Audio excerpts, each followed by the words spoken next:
Welcome to a deep dive into the hidden mechanisms controlling consumer behavior. We are exploring the environments specifically engineered to manipulate your decisions. What if I told you that the moment you step into a furniture store, you've already lost? Why do you walk in planning to buy one simple bookshelf and walk out 3 hours later with scented candles, throw pillows, a $2,000 sofa, and somehow no memory of how it happened? This isn't an accident, it's design. Let's dissect the first layer of manipulation, the decompression zone.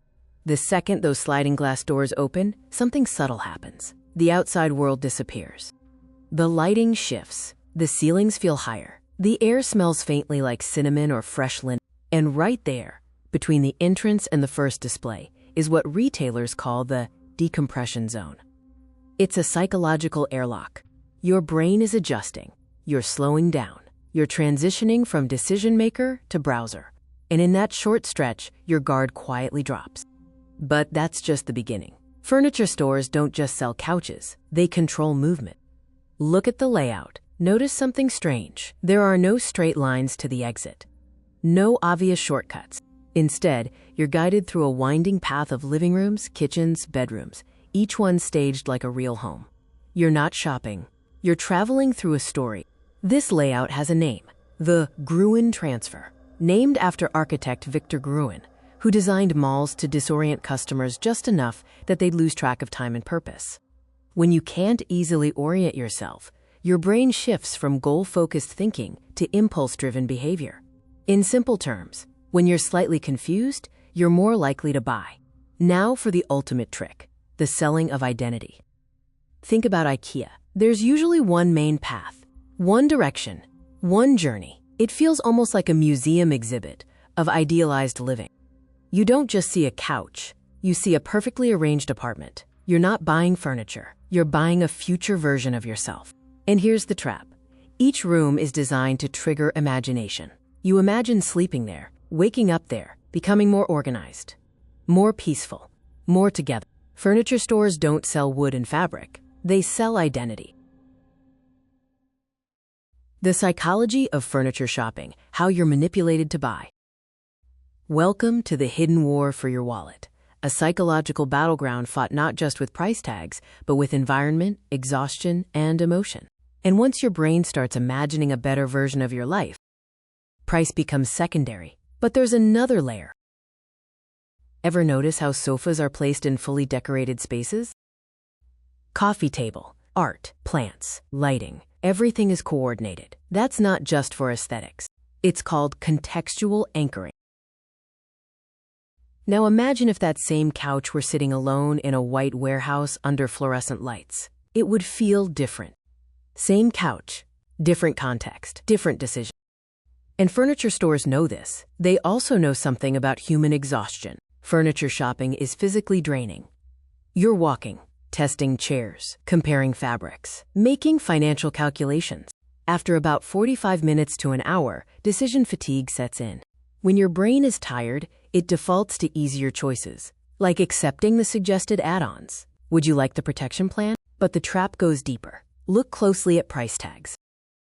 Often you'll see a high original price slashed dramatically next to a, quote, limited time offer. Even if that couch has been on sale for 6 months straight, your brain reacts to the discount as a loss avoidance scenario.